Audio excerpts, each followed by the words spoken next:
So if you are writing, if you are sending out messages, you need some kind of basic structure. The basic W's: who are you, what do you want, why do you want that?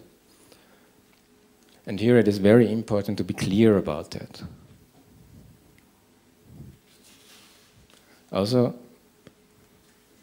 try to get an impression about whom we are communicating with, because it makes no sense to talk to politicians or to government persons or to people from the economy with the words we are talking here, with the phrases we are using here, because they have no chance to understand them.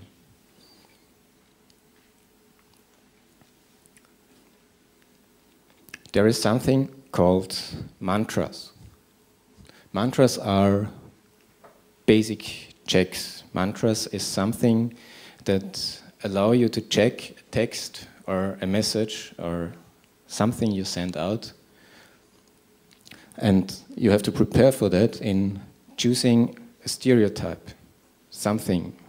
Who are you and what kind of figure you can think about is able to express that. Maybe, well, hero in shining armor, or being a poor person always hit by the big government. Do you cry for help? Do you just making some announcements? What is your usual behavior?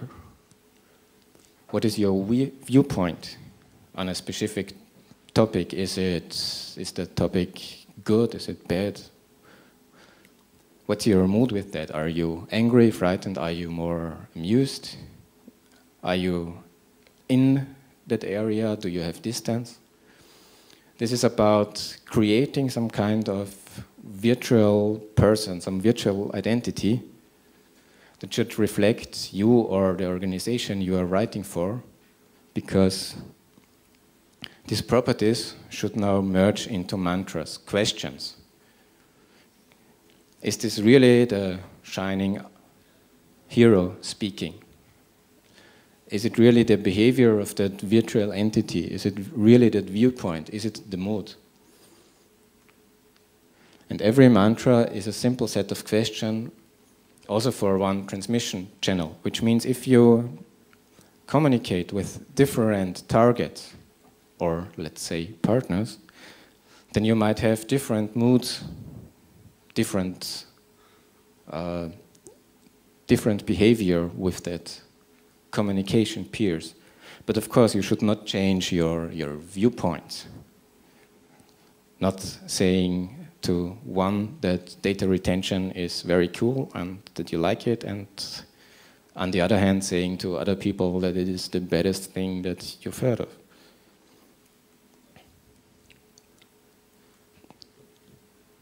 There are some kind of questions you should ask, like, are these really the words of this hero in shining armor? Who is on the long run the winner? Who is on the loose? What is my mood about?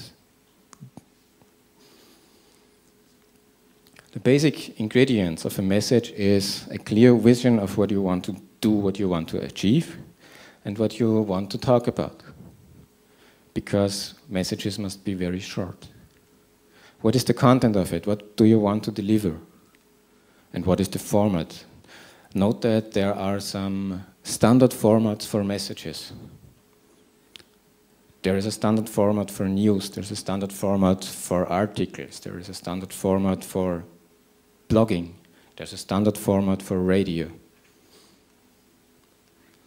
Basic building blocks of a message are what happened or what has to be done, what is the action, who is affected, who should do something. The personal, the concrete, the better. When does something happen, or when did it happen? Where and who said something? Where does the information come from? This is important because when you reach some kind of threshold, then people will start to copy your message. And you have to think about those doing cut, copy, paste on your text. A note on journalism here. Journalism tries normally to get out something that is personal, something that is addressed, and, if possible, something that is negative. Because many journalists think that negative stuff sells better. But negative messages are not useful to change something because people are used to it. We are used to negative messages because they happen every day. We turn up the news, we turn up the radio, and we get flooded with negative messages. The construction of a transmission, the construction of all that is, you need a lead. A lead is the headline. It's something, mostly it's just one line, sometimes few more. Put all what has to be said into that one line. The first chapter is important because, well, mostly 80–90% of people will not read further. So what you want to say has to be at the best point in the lead, in the headline, but you should be done in the first chapter. Other chapters are for details and for teasing future messages, like showing people that there is something coming. Like reporting about a document that is written but not finished now. Things that keep people interested. If you think that there is too much information for such a simple format, then you have most probably just two options. The first one is, if it's really too complicated, then write an article. Write an article and use the short news, the short format, to do reporting about the article. This gives you another enhancement. While you can write a normal and standard article with a very good and balanced view, you can do a news article where you get personal. Who wrote it? Why did he did it? So you can send additional info or split it up into several messages, which on the long run gives you something that's called a campaign. If you have all this, then you'll end it with a text.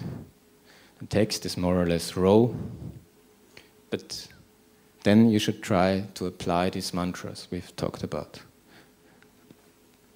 First, basic checks. Are they in the text? Who did it? What is done? Why? It is surprisingly how often even professional journalists lose some of that basic checks. Then mantra checking. Does the message comply to the chosen mantra? Does it fit into the chosen role in every sentence? Because the main problem, what we are talking here about, is establishing trust. When, as it is often the case, not one people, but a few are drafting such messages for a non-government organization or for any kind of community, then from the view of the outside, you lose some kind of stability, because from the outside it looks like, well, different people talking and not one organization. And for establishing trust in communication, one of the main important things is that your peer gets a very good view on what you are. But if different people writing different messages for the same organization, then there is always some slight change in that. Mostly in the view, or mostly in the way the message is expressed, in the mood. Sometimes the message is more angry, then it is more amused. And this gives a very fuzzy picture of what your organization is about on the other end of the communication. The mantras are for rechecking it. Is this the correct mood? Is this the virtual identity that is speaking here? Substitution is the next trick. It's some kind of hack. It's about exchanging your phrases with phrases you know from your communication peer. Because when a community like ours, which is very familiar with computers, talks to other communities, then one of us, either we or them, will feel unsure because we are talking about something one community does not know exactly about. If we want to deliver good messages that are useful on the other side, then it's more efficient to use their phrases and to use their words to address what we want to say to them. One easy thing is just doing substitution. Just think about what kind of sentences, what kind of phrases mean exactly the same in their reality. And of course, optimization. If you have something left to say, some space left, you can also try to stuff it into the messages. Okay, that's it for now. I'll hand the microphone over so that you can ask questions. Questions? Anyone sleeping?